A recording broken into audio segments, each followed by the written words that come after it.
At 4:16 a.m., in the dead of night, a hush-hush federal operation was about to shake up international diplomacy big time. This wasn't just a bust, it was a huge scandal unfolding. FBI and DHS agents teamed up to track down a top diplomat with close connections to the Somali president. What they found was jaw-dropping: a massive drug network worth nearly $1 billion, boldly hiding behind diplomatic immunity. This operation revealed a sneaky crime ring operating in the shadows. Picture this: the very perks meant to boost international friendships like diplomatic pouches and safe corridors are being twisted to fuel a global drug trade.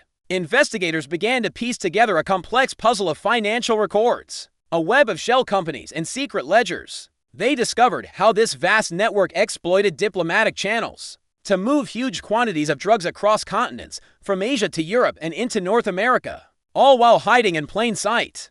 The initial tip-off didn't come from a street-level informant. It emerged from the deep data world of financial intelligence. Anomalies in international money transfers, flagged by sophisticated algorithms, pointed to a pattern that just didn't add up.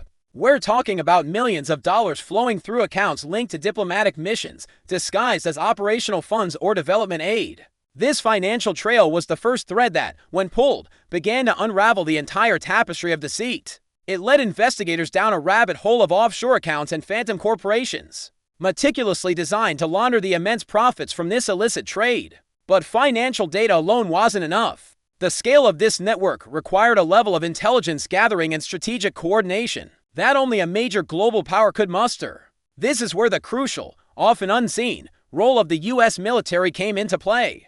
Their intelligence apparatus, with its global reach and advanced surveillance capabilities, was instrumental. They provided the critical support needed to track the physical movement of these narcotics, using satellite imagery, signals intelligence, and human assets on the ground. Military intelligence was able to monitor shipping routes, track suspicious cargo planes, and identify key transit hubs used by the network. They were the eyes in the sky and the ears on the ground that connected the digital money trail to the real-world movement of drugs. This collaboration between law enforcement and the military highlights a modern approach to tackling transnational crime. The FBI and DHS brought their expertise in criminal investigation and domestic enforcement, while the U.S. military provided the global reach and strategic oversight. It was a textbook example of how different branches of a nation's security apparatus can amplify each other's strengths. Military intelligence didn't just support the investigation, it empowered it, turning fragmented pieces of information into actionable intelligence that agents could use to build their case. As the investigation deepened, the full scope of the network's audacity became clear. They weren't just moving drugs, they were building a parallel logistics empire. They used diplomatic credentials to bypass customs inspections, turning embassies and consulates into de facto warehouses for their illicit goods. The diplomat at the center of this storm wasn't just a facilitator, they were a kingpin, allegedly orchestrating the entire operation from a position of immense trust and power. This individual leveraged their connections at the highest levels of government to ensure their shipments were never questioned, their couriers were never stopped, and their profits were never touched. The decision to move in was timed with surgical precision. Federal agents had to act when the diplomat was on U.S. soil, a narrow window of opportunity to make an arrest without triggering a major international incident. The 4:16 a.m. raid was the culmination of months, if not years, of painstaking work. It was a high-stakes gamble. A failure could have resulted in diplomatic fallout, jeopardized international relationships, and allowed the network to disappear back into the shadows. But the evidence was overwhelming, the coordination was flawless, and the element of surprise was complete. The aftermath of the arrest sent tremors through the international community.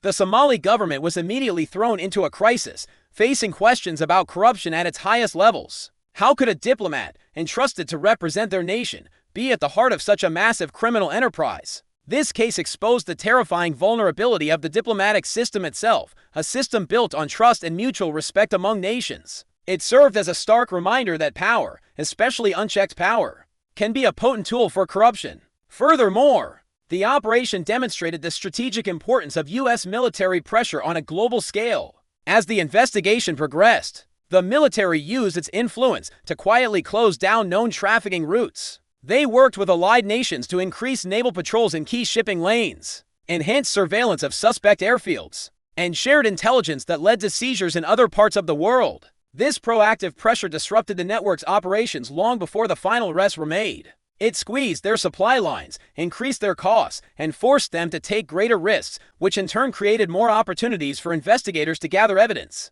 This strategic strangulation was a critical component of the overall success. The role of military oversight in this context cannot be overstated.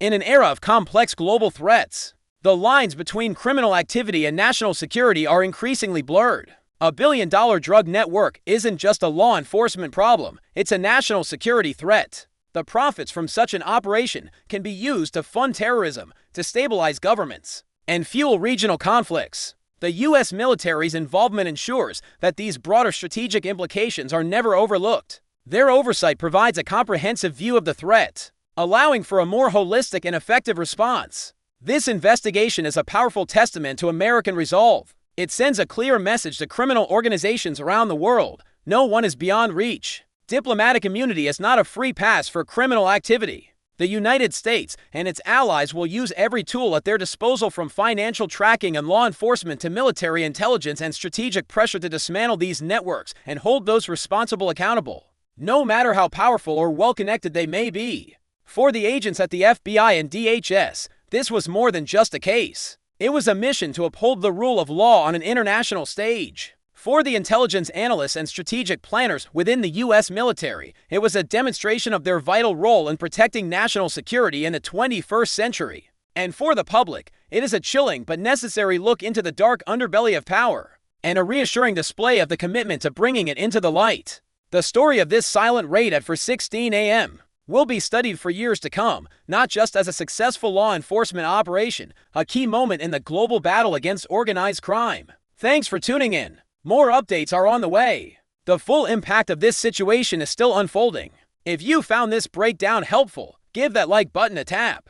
Don't forget to subscribe and hit that notification bell so you won't miss any of our exciting stories coming up. We'll keep you posted as we learn more. Stay safe out there.